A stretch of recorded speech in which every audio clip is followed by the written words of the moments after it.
अस्सलामु अलैकुम वरहमतुल्लाहि वबरकातुहू। बिस्मिल्लाहिर्रहमानिर्रहीम। नहमदुहु व नुसल्ली अला रसूलिहिल करीम व अला आलिहि व अस्हाबिहि अजमाइन, अम्मा बाद। मोहतरम भाइयों, बुज़ुर्गों, दोस्तों, बैरिस्टर असदुद्दीन ओवैसी साहब मुल्क के एक बहुत बड़े लीडर है, एक पार्टी के ज़िम्मेदार हैं, और उनके दिल में कौम की, मिल्लत की, मुसलमानों की जो हमदर्दी है और मुसलमानों के मसाइल को जिस तरह से वो पार्लियामेंट में रखते हैं, इसी तरह से टीवी डिबेट्स के अंदर जो मुँह तोड़ जवाब देते हैं, वाकई में भी उनका ये अमल काबिल तारीफ़ है और हमारी दुआएं हैं उनके लिए। अल्लाह ताला उनकी इन क़ुरबानियों का अजर, इन क़ुरबानियों का बदल उनको दोनों जहान में अता फ़रमाए। 2 रोज़ पहले उन्होंने अपने एक बयान में कहा कि सड़क के कुत्ते की इज़्ज़त है लेकिन मुसलमान की नहीं। ये बात बिल्कुल सही है। आज मुल्क में हालात ऐसे बने हुए हैं, लेकिन इन हालात का ज़िम्मेदार कौन है? क्या इन हालात के ज़िम्मेदार सिर्फ़ बातिल ताकतें हैं, दुश्मनान इस्लाम हैं? हमारी कोई ज़िम्मेदारी नहीं है।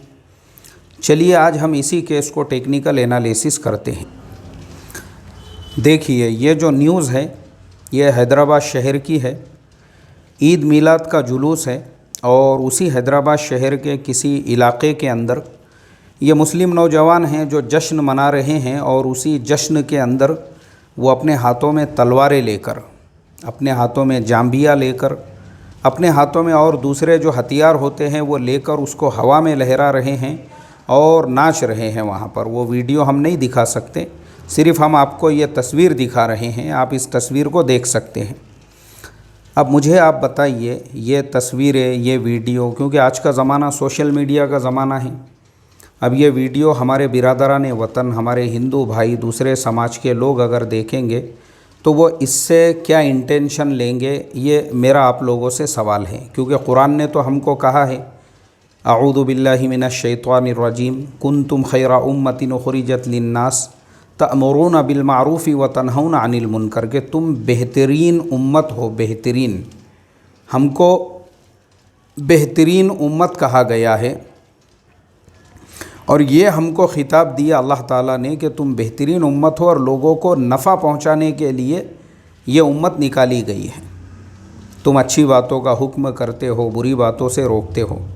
मेरा यहाँ पे सवाल है, ये हथियार लहरा कर, हथियार दिखा कर, हथियारों के साथ में नाच गाना करके हम अपने दूसरे जो भाई हैं उन लोगों को क्या मैसेज और क्या पैगाम दे रहे हैं? क्या बेहतरीन उम्मत का अमल यही होता है जिसको कुरान करीम में अल्लाह ताला ने बेहतरीन उम्मत कहा है? क्या बेहतरीन उम्मत इस तरीक़े से हथियार लहराती है? बेहतरीन उम्मत हाथों में हथियार लेकर नाच गाना करती है? क्योंकि देखो, ये बहुत बड़ा हमारा मसला है। जो बैरिस्टर असदुद्दीन ओवैसी साहब ने कहा कि कुत्ते की इज़्ज़त है लेकिन हमारी इज़्ज़त नहीं है, तो मुझे आप बताओ, अगर बातिल ताकतों की साजिशें हैं तो ये किसकी साजिश है? क्या हम उनको मौका नहीं दे रहे हैं अपने आप को जलील और रुसवा करने का? क्योंकि जब ये ख़बर आई उसके बाद में देखिए, उसी के नीचे लिखा हुआ है 19 अरेस्टेड, 19 नौजवानों को अरेस्ट कर लिया पुलिस ने। मतलब ये जो नौजवान हैं जो हथियारों से खेलने वाले, जश्न मनाने वाले, जुलूस निकालने वाले, असल में हैदराबाद शहर मुसलमानों का है, वो महल्ला भी मुसलमानों का होगा। एक मेंटालिटी और एक थिंकिंग जहाँ मुसलमानों की अक्सरियत है, एक मेंटालिटी और थिंकिंग ये है, मतलब अभी भी उनको लग रहा है कि हैदराबाद में निज़ाम साहब की गवर्नमेंट अभी भी चल रही है। मतलब कोई कायदा नहीं, कानून नहीं, कोई सिस्टम नहीं है। हमने अगर हथियारों से भी खेले तो कौन है हमको पूछने वाला? यानी आप सोचो, हमारे नौजवानों की मेंटालिटी और मानसिकता, हमने उनको ये तालीम ही नहीं दी है कि देखो बेटा, इस मुल्क में एक कायदा है, कानून है, इस मुल्क में पुलिस है, इस मुल्क में सिस्टम है, इस मुल्क के कायदे कानून को तुम तोड़ोगे, कार्रवाई तुम्हारे ऊपर की जाएंगी। अब निज़ाम साहब की गवर्नमेंट बाकी नहीं रही हुई है और ना ही अभी मुगलिया सल्तनत है, सब ख़त्म हो चुका है। अब हम इस मुल्क में कायदे में रहेंगे तो ही फ़ायदे में रहेंगे, कायदा कानून तोड़ेंगे तो हमारे ऊपर कार्रवाई की जाएंगी। और जो ख़बर यहाँ पे बतलाई गई है उसमें यह कहा गया है कि ये गिरफ़्तार होने वाले 19 नौजवान इनमें से अक्सर वो है जिनकी उम्रें 20 साल से कम हैं। मुझे आप बताओ हमारे नौजवान किन रास्तों पे चल रहे हैं, किन रास्तों के ऊपर? यानी हथियार लहराना, हथियार अपने साथ में रखना, उसको फ़ख्र की चीज़ समझना, और उसके बाद में जो है जूते खाते हुए जेलों में जाना और वहाँ जाके ज़लीलो ख़ार होना। यानी पुलिस जब आई, और मैंने दूसरा भी वीडियो देखा जो एक साहब हथियार लहरा रहे थे, हथियार लहराते वक्त में तो उन्होंने हथियार लहराए, अब पुलिस वाला भाग रहा है उसको पकड़ने, सेम उसके अल्फाज यही थे, अम्मा अम्मा अम्मा मुझे बचाओ अम्मा। अब उसको अम्मा की याद आ रही है। नहीं, बहादुरी तो बहुत दिखाए तुमने, पहले हथियार लेके जो है नाच रहे हैं, और पुलिस वाला देखते ही अम्मा याद आ गए, अब पलंग के नीचे जाके छुप गए। अल्लाह हिफाजत फरमाए, अल्लाह इस कौम के हाल पे रहम फरमाए जिसको बेहतरीन उम्मत कहा गया था, लोगों के नफ़ा रसानी के लिए पैदा किया, कि कुरान में कहा कि तुमको लोगों के नफ़े के लिए भेजा गया है, निकाला गया है। हम ये नफ़ा पहुंचा रहे हैं, ये मैसेज दे रहे हैं दुनिया को। अब ये अगली तस्वीर देखिए, ये जो जनाब है देखिए इनको, और इनके हाथ में का आप हथियार देखिए। यानी मुझे अफ़सोस, इतना अफ़सोस है, इतना अफ़सोस, अभी मैं क्या क्या बोलूँ आपको, मेरे ख़ुद के समझ में नहीं आ रहा है मैं क्या बोलूँ आपको। मुझे वो मिर्ज़ा गालिब का शेर याद आ रहा है, हैरान हूँ दिल को रोऊं कि पीटूं जिगर को मैं, हैरान हूँ दिल को रोऊं कि पीटूं जिगर को मैं, मकदूर हो तो साथ रखूं नोहा गर को मैं। यानी मिर्ज़ा गालिब कह रहे हैं, समझ में नहीं आ रहा मुझे कि जिगर को पीटूं या दिल को रोऊं, अगर मेरे बस में होता तो मैं तो रोने वाले को अपने साथ में रखता। ये हालात देखकर अब आप देखिए ये नौजवान, यानी ये तस्वीर नहीं है, आप इस नौजवान को देखिए, अभी इसके दोनों हाथों में भी हथियार है, दिखा आपको, और यहाँ पे देखिए, यहाँ पे भी दोनों हाथ में हथियार है।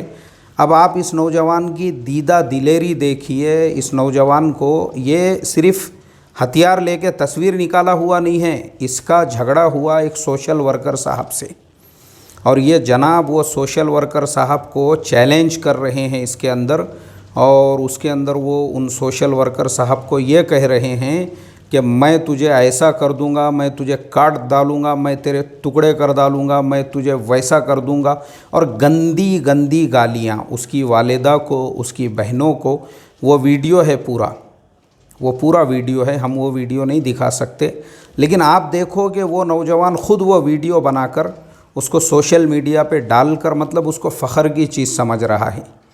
मुझे बताओ हमारे नौजवानों को किसने ये तालीम दी और किसने ये सिखाया उनको कि इस तरह की हरकतें करके अपने आप को परेशानियों में, अपने माँ बाप को। अब उसके बाद ये जनाब ने, वो सोशल वर्कर साहब तो नहीं मिले, उनके भाई से झगड़े किए, फिर पुलिस ने इनको आई, लेकर गई और जेल के अंदर डाल दी ले जाके। अब ये जनाब जो है, ये जो जितना फ़ख्र के साथ और घमंड के साथ में वीडियो बनाए थे इन्होंने, उतने ही बेबसी के साथ में अब जेल की सलाखों के पीछे है। मुझे आप बताओ मोहतरम दोस्तों, जो बैरिस्टर असदुद्दीन ओवैसी साहब ने कहा है कि कुत्ते की इज़्ज़त है लेकिन मुसलमान की इज़्ज़त नहीं है, तो आप सोचो ना कि हमारी ये हरकतें, ये हमको जलील करने वाली हरकतें नहीं हैं। मेरा सवाल है भाई, आप मुझे कमेंट के अंदर लिखकर बोलो, मेरी अगर गलती होंगी मुझे बोलो मुफ्ती साहब नहीं आपकी गलती है। अगर मेरी गलती है, मैंने अगर इस उन्वान के ऊपर बात किया और आप लोगों को मैसेज किया, तो आप मुझे भी बोल सकते हैं। मुझे बताओ ना, मेरा सवाल है आप तमाम लोगों से कि भाई इस तरह की जो हरकतें हैं, हमको बेहतरीन उम्मत कहा गया है, क्या बेहतरीन उम्मत के आमाल ऐसे ही होते हैं? अब ये सिर्फ़ 2 ख़बरें नहीं हैं।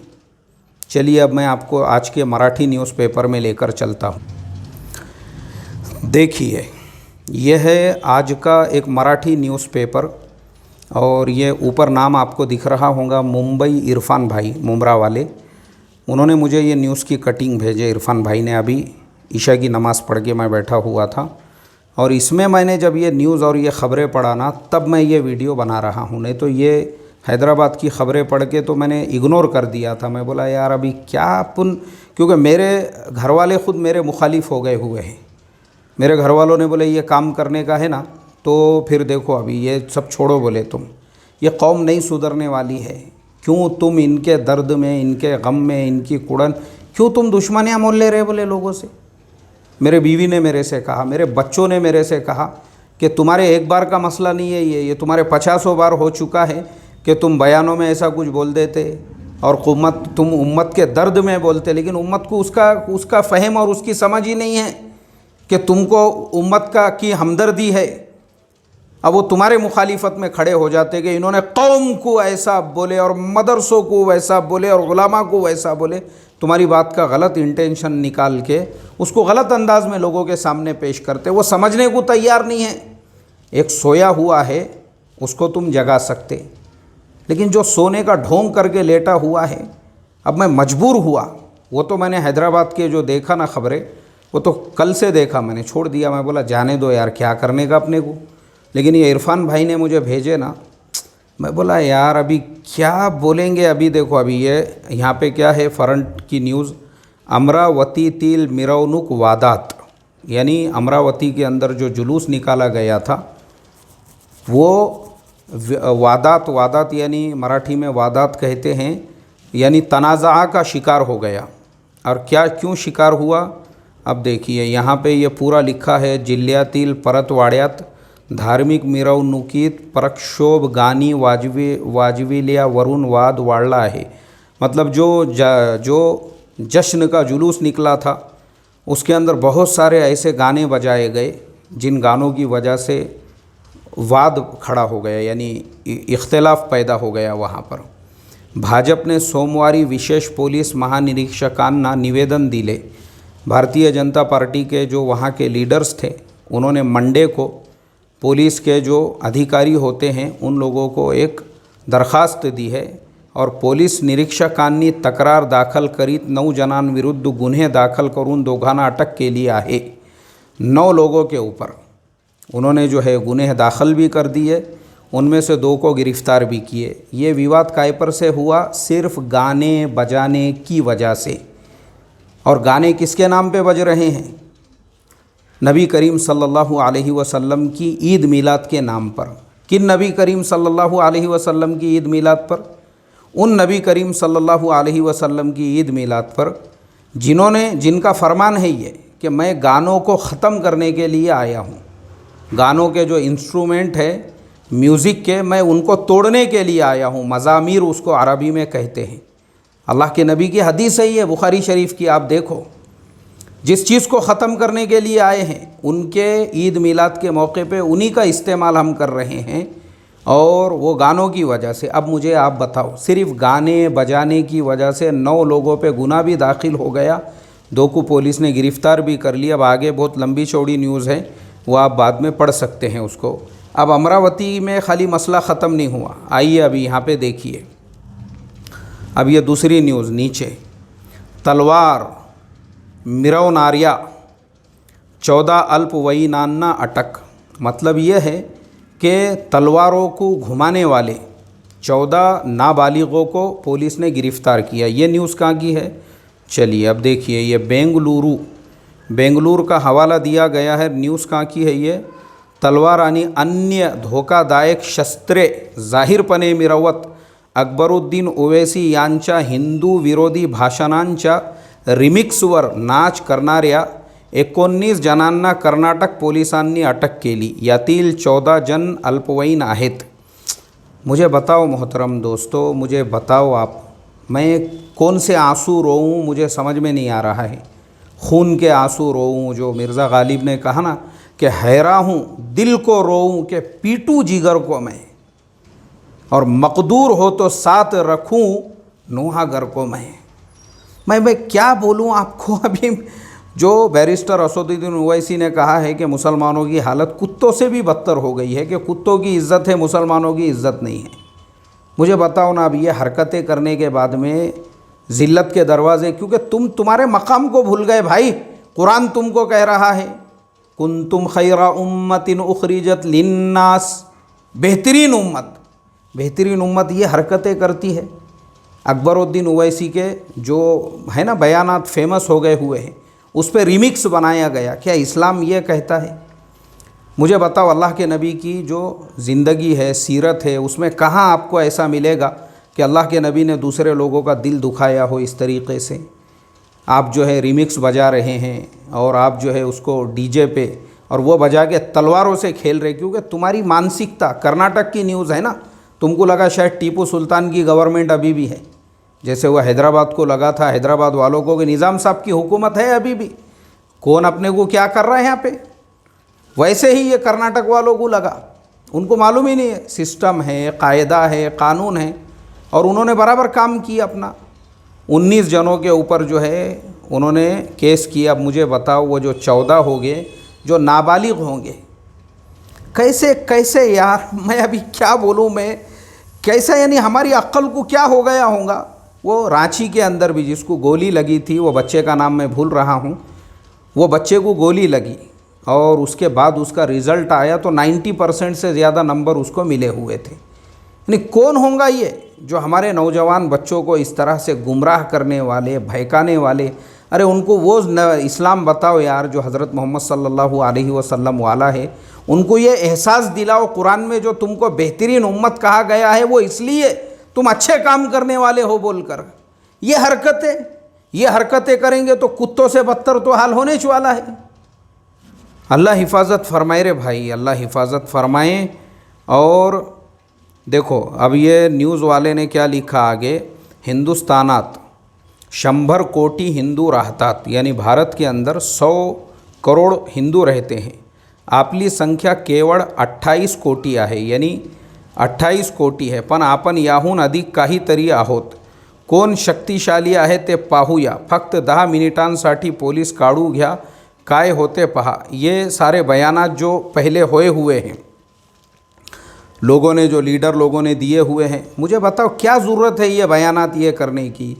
हमने कब, मैं आपसे सवाल करता हूँ, हमने अपना रोल अदा किया क्या? जो हमको बेहतरीन उम्मत कहा गया, अच्छी बातों का हुक्म, बुरी, कितने मरतबा हम अपने हिंदू भाइयों के पास दावत का अमल लेकर गए, ईद मिलाद के हमने प्रोग्राम करे, इफ्तार पार्टियाँ करके उनको बुलाए।